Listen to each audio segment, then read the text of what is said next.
And we're live. Welcome to It got Echo Chamber. This is the it session got in between sessions. it What's got that? super weird. It got Uh, super weird. I was hoping to catch the end there and just start with Rusty saying, it got super weird. Because that is like the title of the episode. Things got weird. You know what I mean? Things got weird. And Oh I'll be yeah. honest, I'll take partial blame for it, but it wasn't my intention. So my original intention was like, I just want to understand Nine because I don't know what he is. I haven't met it. I haven't looked up anything about, was it Warforged, right? Is that what? hmm Yeah. So Yep. I haven't looked up anything about Warforged or anything. So I completely know nothing. And so that was my kind of basis is Barry wouldn't know anything either. Neither of us have encountered a Warforged or learned about or heard of from a guy who heard from a guy or anything. So Right. we're just like Right. asking questions and then shit just went downhill. My apologies. Right.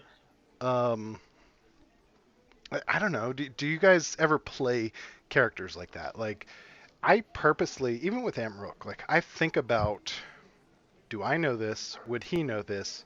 Neither of us do. Let's see. Let's play it. You know, like, I was gonna say I've done a fair bit of like messaging DMs behind the scenes, like, hey, I know this. Would my character, and then coming up with creative ways to play dumb, which isn't exactly what you're talking about, but Right. is always good fun regardless. I mean, it's kind of the opposite, but along the same lines. And I think that might even be more fun, if that makes sense, because you know, but you're Mm-hmm. playing Uh, it up. yeah. Yeah. I don't know. What about you, E? Do you do that with Adrian at all? Because I feel like you know more than Adrian Yeah. knows, I so do. you have to, Yeah. right? I do. No, I do. It's like I have to. You have to tread that line of what do I know versus what does my player know. Yeah. Right. Yeah. Which It, I want to bring up the second thing that happened that I knew, but players didn't know. We spent way too much on health potions. We gave double for the health potions, and I was like, when you said 350 or whatever, I'm like, dude, they're $100. Like, all right, I get my gold out. And then to watch Evan, we love you. But to watch him play his character as in, I'm getting a deal, and then we still paid double. That was classic. yeah. So Prices are. It's a little inflation. I thought maybe it was because of where we were at. No import export prices were prices because you kind of stated that. And then when he was a little flexible with it, I'm like, hold on, let's see what we can do. hmm Yeah. Yeah, No. I'm definitely a little bit dubious here of like how much are they just feeding us because it's we're outsiders, right? Tourists, Mm-hmm. Taurus. right? You Yeah. got to get the tourist. But Um. Well, this was in Baldur's Gate, so oh, I guess that was before. You're right. You're right. but um, you know, Scum it's and villainy and all that. where yeah, depending on where you go, and you might get reputable prices, and might not get reputable prices. Yeah, I And I mean, think I think I was basing it on the I think had Evan roll a history check to see if he could find the shop or a shop that had yeah. yeah. So yeah, and then the jeweler, that was actually a legitimate price. Maybe I The Mm. mean inflated a little bit for the ring. yeah. Ring of protection. Yeah. Yeah, Yeah, I figured it. I it was. figured it was 4K. But I didn't know what to That's a really do to trade. You know what I mean? So Yeah, yeah. that was like our like we've had a little experience, and Mordai G is way better at it than any of us. I'm gonna be honest. Uh, G should have been a salesman. That's all I gotta say. yeah, I wonder that too sometimes. really makes you wonder about Keegan, who actually is. Keegan's decent with it. Oh, I know. With With stealing people's fucking houses. well, Yeah, I mean, That's a side gig, but he's decent at it with the bard, and I don't think he gets to do that. So I wish he were on tonight so I could ask him, do you miss it? So uh, I guess my question there, I'll pose to either of you: is there something about campaign's one character that you miss about campaign two's character? Like when you're I don't playing have campaign two's character? Yeah, well, I guess Eric I don't wouldn't. have a campaign character. You should. You have every character. I don't know what you're I talking have about. all the characters. Yeah. Exactly. What about you, Rusty? So there's something about Siddle von Bowenhuizen 0252 that you miss when playing, That's a good because they're such different characters. right? I mean, Hmm. they are about as opposite as you can get. Or flip side. Uh, You can answer this either way, both ways, whatever you think. I definitely think I miss AOE. I You mean, know, let's be honest. You get 4 hits. You're pretty much AOE. yeah, but there's just something so satisfying about a well placed fireball. You know, Mm, Yeah, I'll give you that. The few times I've played Mordai and used Shatter for sure. I can admit mm, that. Because I don't have that with Amarok. I really don't have it much with Barry, mm, but it was nice. yeah, I will later. I will later. I just don't I at was gonna this say point. yeah, Yeah, soon. and most of my prepared spells are more support based with Barry Support mm, spells. because we Yeah, have the damage. You know what I mean? We just yeah. need that buff and debuff and health boost. Yeah. I was really hoping to fight something with some damage immunities so that my magical talons could come into Actually, play. You still have yeah. time. You still have time. We actually didn't get to fight, so I wanted to ask you that as well. I know. Did you have a fight prepared? Were you expecting us to get into a fight? I did. I had a couple things planned, but they were kind of last minute, so I'm actually kind of glad because now I can fine tune stuff a little bit. All Mm. So, right, all right. I because honestly went in there. I wasn't sure which way you guys were gonna go. I've thrown a couple of breadcrumbs out to a couple different paths, and I wasn't sure exactly which way you all were gonna lean. I had a feeling, but It sounds like we're gonna fight a dinosaur next time. That's all I'm saying. And maybe, then we'll go maybe mop not. up some pirates at some point too. Mhm. Um, I gotta say, like this is no offense to Barry, but I miss being Amrook and the center of attention. It's not even skill based or anything. It's the idea of jumping in there. And I was hoping, Rusty, Mm, you feel that with Cleek, but Hmm. you probably don't as much with Siddle, right? Right. Yeah. So I Yeah. mean, pros and cons to each. mhm, Um, I would feel that I was a good healer if we didn't have freaking leadership or whatever uh, Mordai Uh, uses, inspiring yeah, leader. right. yes, that one. Oh I was my going to say rousing the gosh. leader. That wasn't right. Yeah, those 11 temporary hit points are invaluable completely and They utterly. are. Yeah, For and sure. considering the whole party gets them. Yeah. So, Yeah. Well, now it's 12, I think, right? oh yeah, it is because he got his Yeah, level. It's 6. Yeah. Paced by level. Yeah. It's his spell plus his proficiency plus his level. So yeah, 12. Level. Yeah. That's crazy. 12 points of healing for each person. hmm But And that's yeah, only 6th level. So imagine when he's like 15th level. when you get 20 plus points of healing, yeah. Uh huh. Uh-huh. I mean, so when you're DMing something like that, and I've read things about this before, when you play around with HP, it just Hmm. makes the battle longer, Yeah. Yeah. not more exciting, right? So when Yeah. you're thinking about this and you're saying, okay, this monster has this much and can only do this much damage, but you guys have all this health. Do you modify the damage output then, or do you modify the AC? What do you do in that situation to modify a creature to keep it exciting from a DM Mm, perspective? And Rusty, you can chime in this too. um.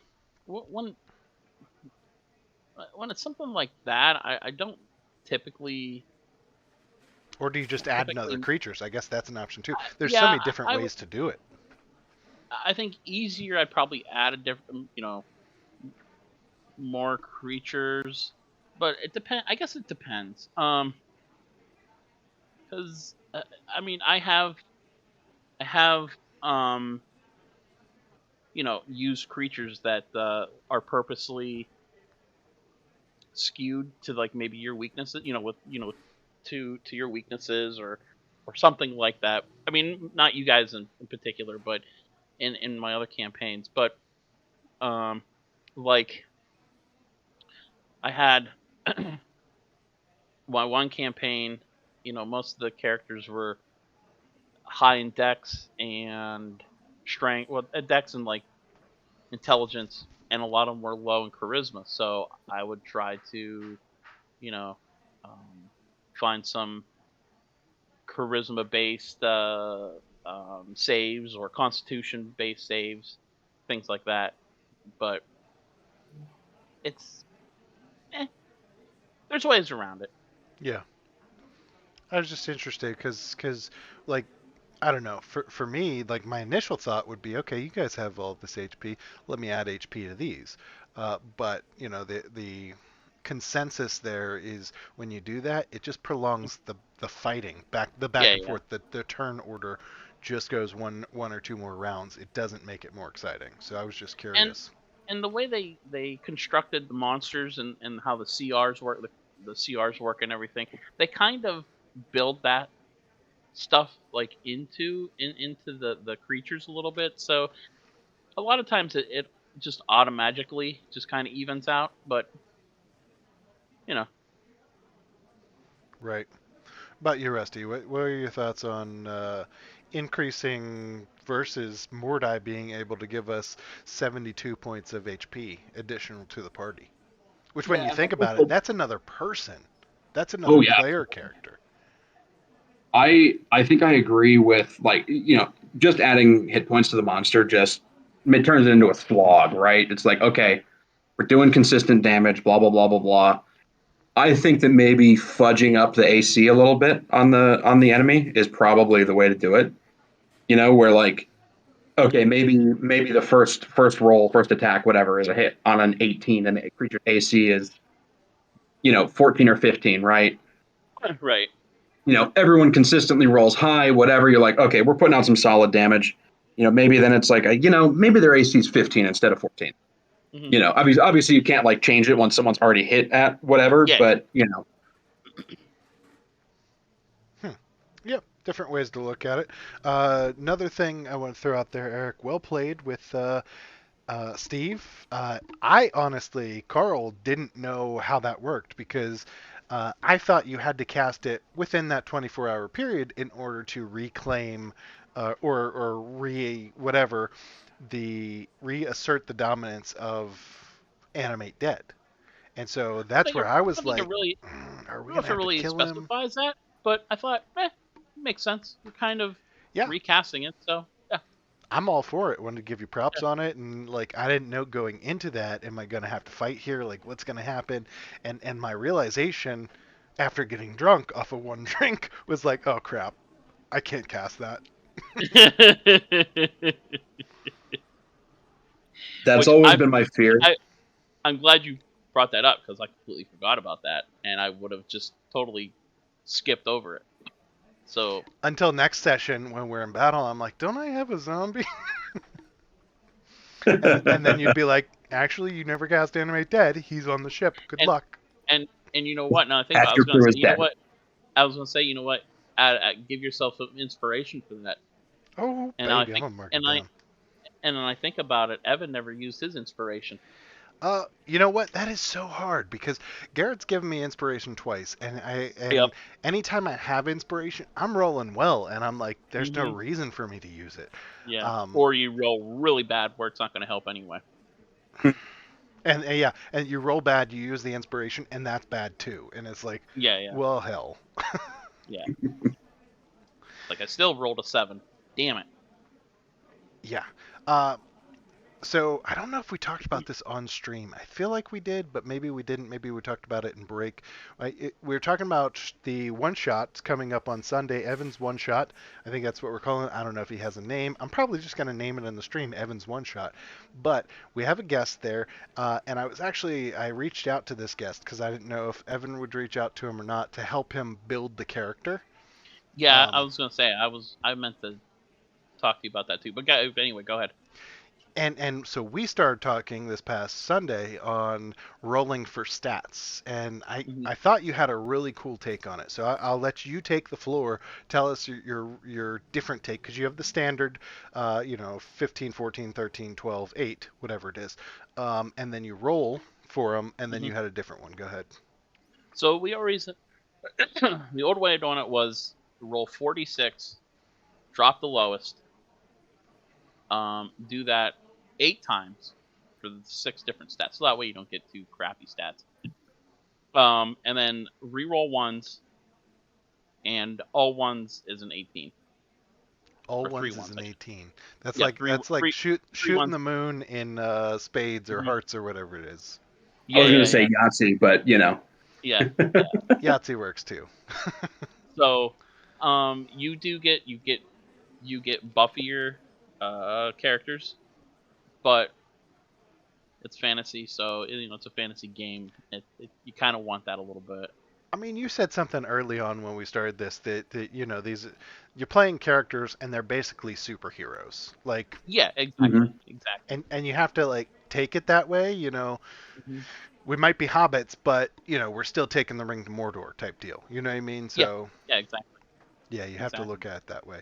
Which I'm gonna throw it out there. Maybe they'll watch it. Who knows? I've been watching Billy and Dom, which are Oh, Merry and Pippin from yeah, Mary Pippin. LOTR, and they have a podcast as well as a YouTube channel called Friendship Onion. If you haven't Oh checked yeah. it out, go check it out. It's awesome.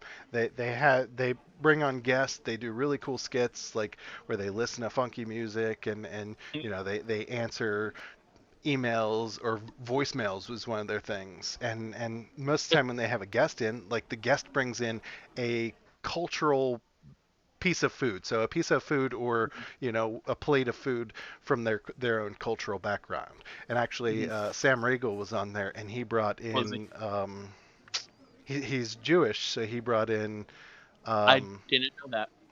yeah, from New York. Yeah, yeah, I Yeah. didn't realize that. Yeah.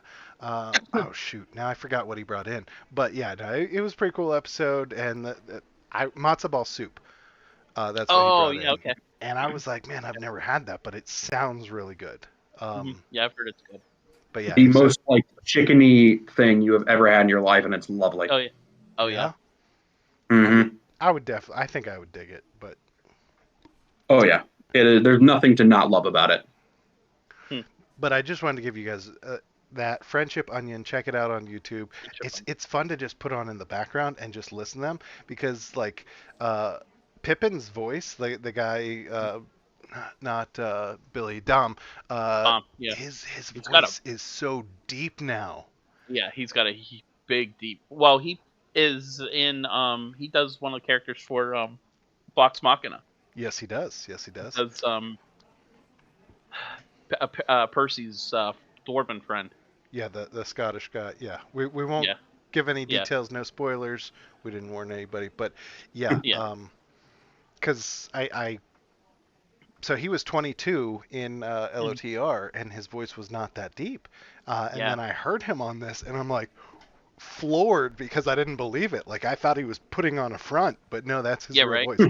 It is real deep, real raspy, Hmm. and you just don't expect it.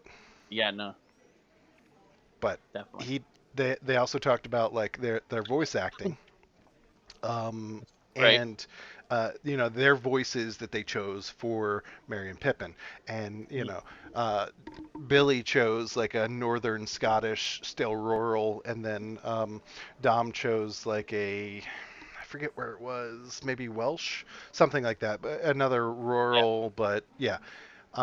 So it was kind of cool to have that thought process because we talked about this a while back. If you're doing a human voice, you could do I guess any voice. You could do the Boston accent, you could do the Southern, you could do the different dialects of the United States. But most of the time, when I think about the voices, I'm like, oh, I'm gonna do a French, I'm gonna do a Russian, Spanish, Hispanic, whatever it is. You know what I mean? So it was kind of cool to like hear them talk about one country as the different Mhm. dialects or the Yeah, different. yeah. I guess that's not even a dialect; it's an accent, right? Accent. Yeah. Hmm. Yeah. Do you guys have voices prepared for Evan's one shot? I don't have a voice, but I have mannerisms. Do you want to give any teasers? Um, he's gonna talk really fast. All right, I dig it. That's awesome. Got me excited. What do you got, Rusty? You got a voice? I I'm toying between two, and I'm deciding which one is going to be more of a pain in the ass to pull off long term. That's the fun. Is it's a one shot, so you don't have to Yeah, worry about the long term, right? Go crazy. If it sucks and you cannot keep it up, you only have to worry about it one time.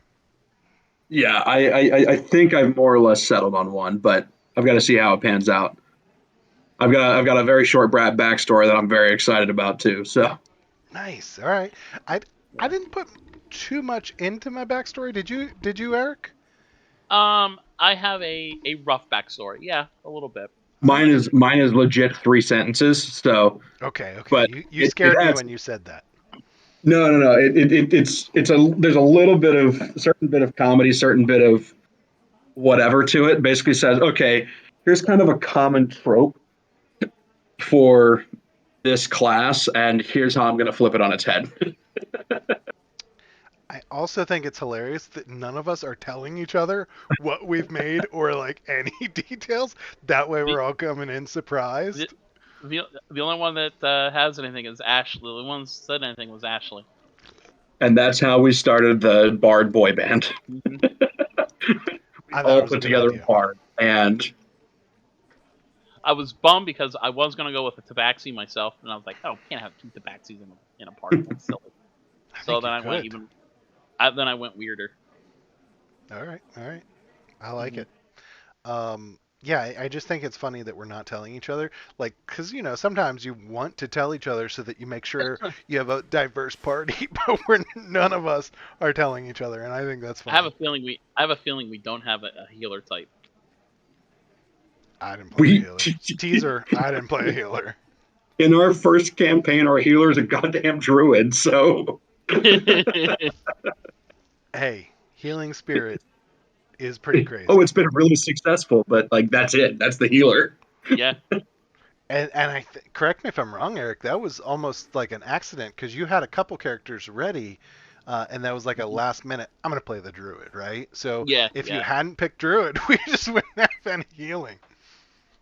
No, he wouldn't have. I I think don't know. that's why I went through it because I was like, oh, these guys don't have a healer.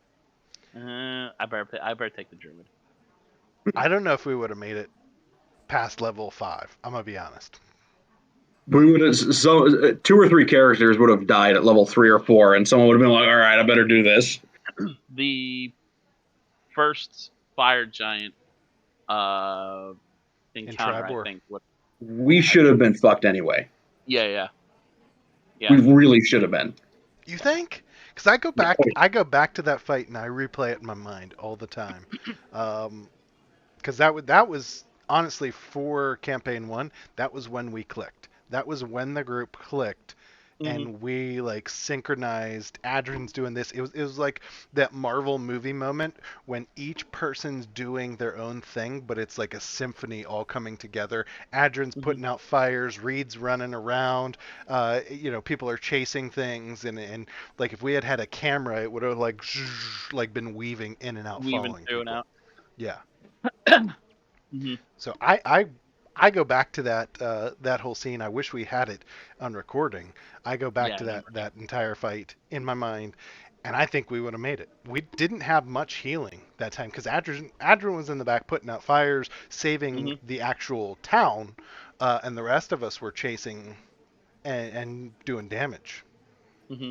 The only one that I think would have died, possibly, is Amrook, because Yeah. he launched himself in there, which at the time I was still debating Amrook's bloodlust, his how that worked Hmm. and stuff, and it was one of those things where I was like, nope, he jumps in. Yeah.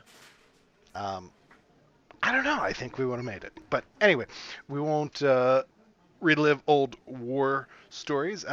Next thing on my list was insight checks for sales. I thought that was a really cool aspect. Never heard of it before, on any of the Yeah. podcasts or anything that, do I think this guy's trying to rip me off? Insight check was Yeah. pretty cool. Yeah. No, that's how it kind of. That's how you're kind of. Yeah. How it kind of works. It makes sense, but it sucks to Mhm. roll low. Yep. Mm-hmm. Yep. For sure. And so have you ever done that with Adrin? Because Adrin and Barry are similar in the fact that they don't really get how money works. Yeah. No. Adrian does. Okay. Sure. It's Yeah, he 50, doesn't care. 50 He's like, gold for yeah. 50 gold for this bag of flour. Okay. Sure. Here you go. I expect it to be used more. I hope it's used more as we shop. We don't do much shopping, but when we do, I'm hoping for that check from now on. I had one more note. Did you guys have anything? Anything else? So Because I wanted to. This was the first time campaign 2 that we had an all RP session. it was. It Mm-hmm. was. Yeah. It And flowed I pretty just well, I think. okay. I wanted to get your guys' take on that. I did not Wasn't expect it. wasn't totally was not totally planned, but yeah, it worked. Yeah. I'll let Rusty talk first, but I didn't expect it to be a full RP session. No, despite Legion's best efforts to start a fight, uh, it was a very peaceful session, which was a surprise. He definitely wanted to fight that guy as the harbor master. Because I thought it was going to either happen there or we were going to get in deep shit with a bouncer at the tavern. Mm, Because we probably should have, to be fair. Yeah, I don't know. eh. We could have done worse, like the He bar just fight twisted out, in man. which Reed had a boulder up here and then put it back in his pocket. Yeah.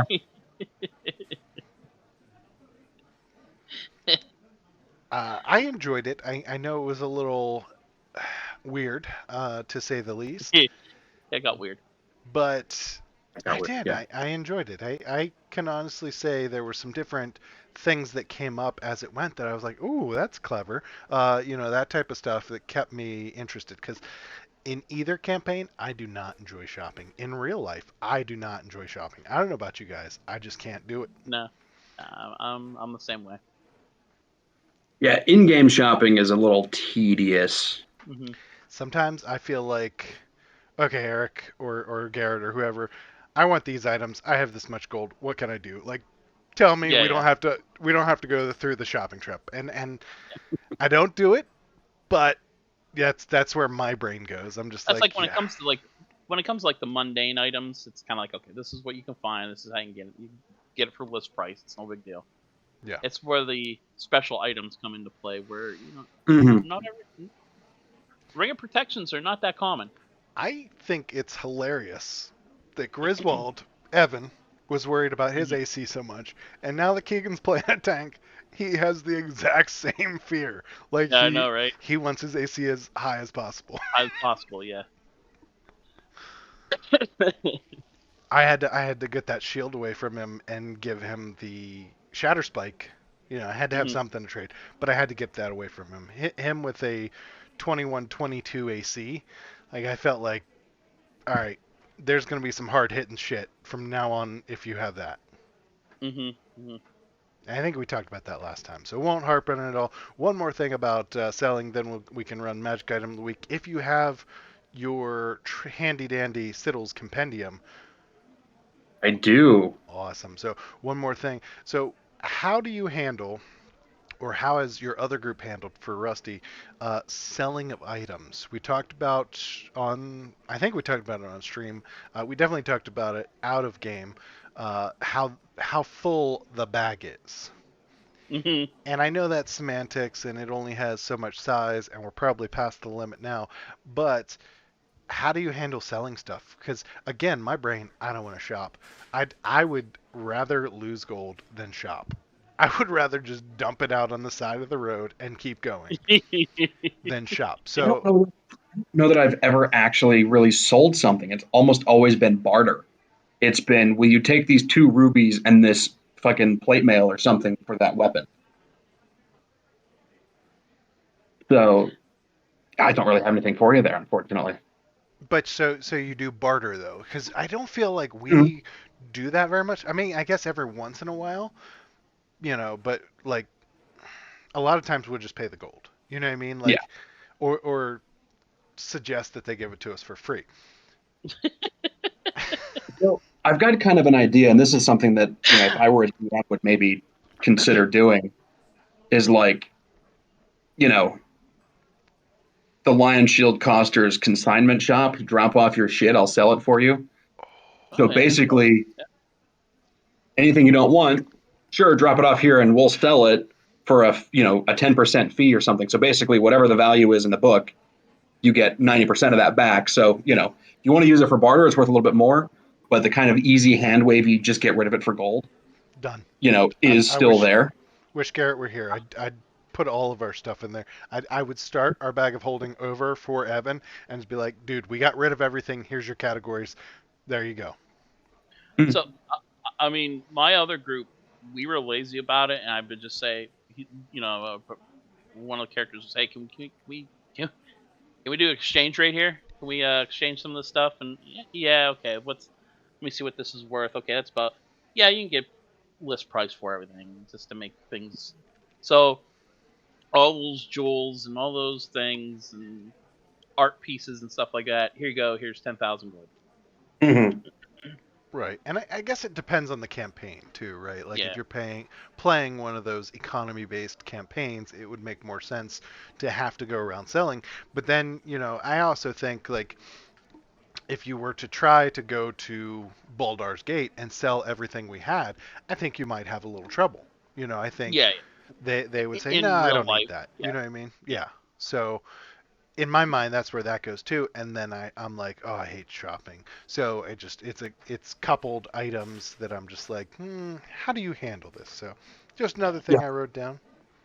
that's why I kind of like the my sort of consignment idea, and I'm thinking I'd probably add a little bit of layer to that too, with like based on rarity is like, okay, the rarer something is, the harder time I'm going to have finding a buyer for it. So maybe, have it takes 1 day to sell something of this rarity, so 2 days to sell something of this rarity, whatever, just so that there's a little bit of kind of immersion in there instead of just yeah, yeah, like video game item shop, sell, sell, sell, sell, sell, yeah, yeah, yeah. Right.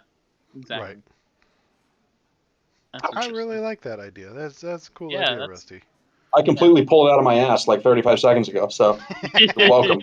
I mean, that's necessity is the mother of all invention. So Yeah. I I like it. I think it's awesome. I mean, if I were to DM a campaign, I would probably do that. After hearing it, I'm like, okay, that makes sense. And depending on what shop you went to, your consignment percentage might be a little higher or lower.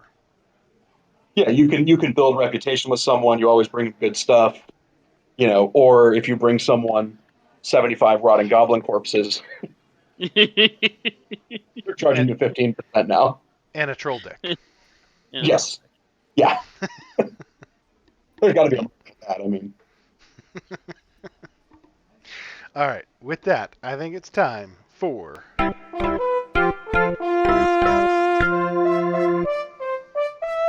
I'm not actually watching the stream tonight, so I don't have the sound on, so That's yeah. okay. It's turned over to you. Alrighty. I've got a couple of fun ones. Just an FYI, I do have a 9 o'clock hard stop, so run through Perfect these guys timing real then. quick. Yeah. Um, all right. First one here, the Enduring Spellbook. This is from Xanathars. It's a common wondrous item. This spellbook, along with anything written on its pages, can't be damaged by fire or immersion in water. In addition, it doesn't deteriorate with age. So if you were like, you know, an elf or something like that, where you're going to live quite a long time and you're doing maybe a good sized time hop or something, that'd be a nice item. Or if made a habit of scuba diving. Yeah, and it kind of opens up the possibility that you could find it and it already has spells in it, right? Because it's not going to deteriorate. So that's pretty cool. Right. Yeah, it's not going to be like the kind of countless, oh yeah, here's a bunch of completely rotten scrolls. That would be Right. a cool item if you were like coming in at ninth or 10th level and you were like, hey, I know these spells because of this, but what if we had this item and, it was an automatic magic item as you come in that gave you a couple spells. I like that. Mm-hmm. Mm-hmm. Mhm. All right. Next one up is a legendary item, Ooh. legendary rarity. It is a wondrous item. Sovereign glue. This viscous, milky white substance can form a permanent adhesive bond between any two objects. It must be stored in a jar or flask that has been coated inside with oil of slipperiness. When found, a container contains 1d6 plus 1 ounces. Okay, having container as a noun and then contains as a verb directly following just sounds goofy.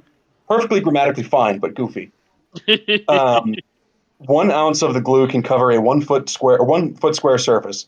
The glue takes 1 minute to set. Once it has done so, the bond it creates can only be broken by the application of universal solvent or oil of etherealness, or with a wish spell. A wish spell, yeah.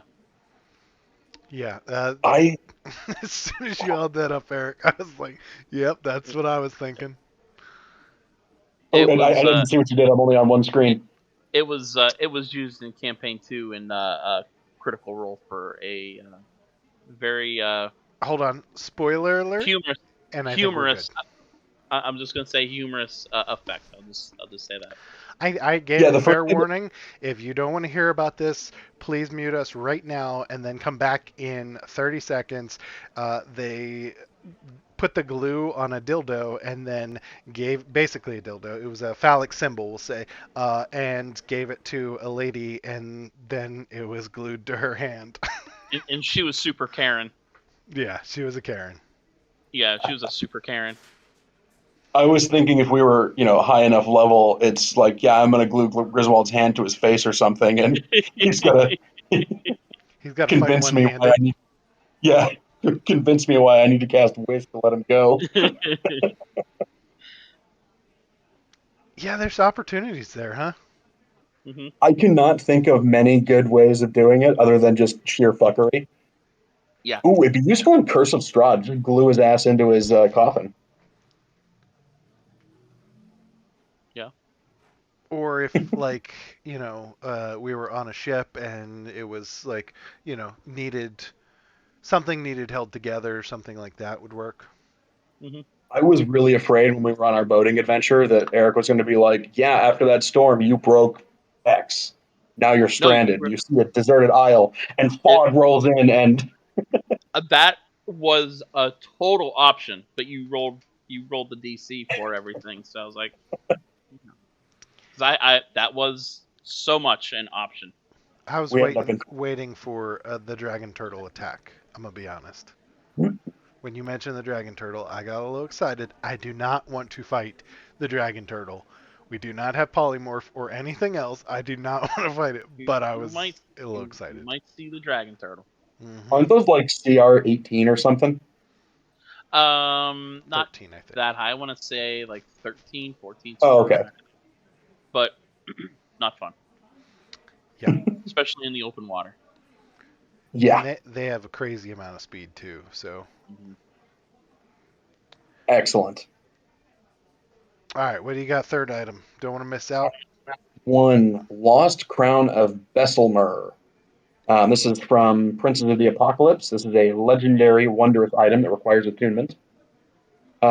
This dwarven battle helm consists of a sturdy, open-faced steel helmet decorated with a golden circlet above the brow, from which 7 small gold spikes project upward.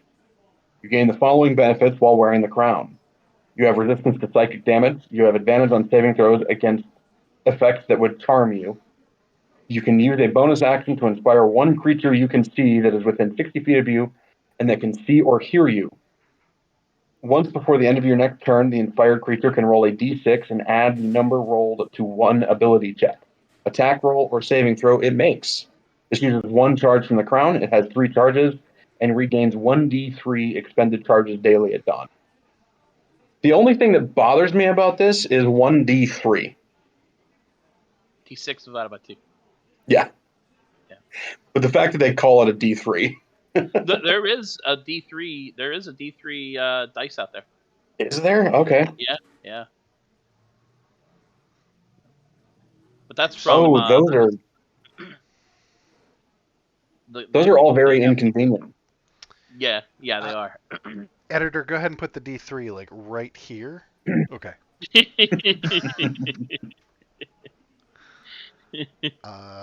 One day, that's the dream, right? To be able to have people working with you to create that. I think it's so cool. But I'm a nerd. Yeah, right. I'm a nerd, and I'll admit it. Aren't we all? All right. Anything else for Echo Chamber for this past session? Anything you guys can think of? I was going to say, what about Smash Chat? But we didn't have any combat. We did not have any combat. I mean, we could always hash back through previous stats, but I don't think everybody else would want to see the breakdown of how much Mordai's healing does. I'm a little salty. No, I'm just kidding. I'm not salty at all. It blows my mind. Like, first of all, like healing spirit blew my mind, and now to have this, which is like a little feat, like it's like, I don't know. But yeah, it's funny because when I started doing the stats for it, I'm like, I got to take into this consideration somehow. I'm like, it's considered healing if you really think about it. It's temporary hit points; they're going to go away. It's just like healing, kind of in a negative way or reverse way or something. I don't know. Now, those temporary hit points only last 24 hours, so if you think about it, we could keep track of that as well, because our 20-day trip. Yeah. Our 20-day trip, if Mordai had cast that every day, think about how much healing that is. You know? A lot of healing. 72 points per day times 20. Somebody else do the quick maths. 100. 1,400 something? Yeah, something like that, yeah. Yeah. Whole bunches of healing. He would be off the charts right now. Like if we were to look at that funnel chart, he'd be this big and the rest of us would be this big, you know? Yeah. All right. With that, we'll go ahead and end the stream. Thank you everybody for watching, and don't forget about Evan's one shot on Sunday. I'm excited. We got it. At least we know we have a Tabaxi monk, but got some other surprises up in store and a special guest as well. He's going to be scarred for life.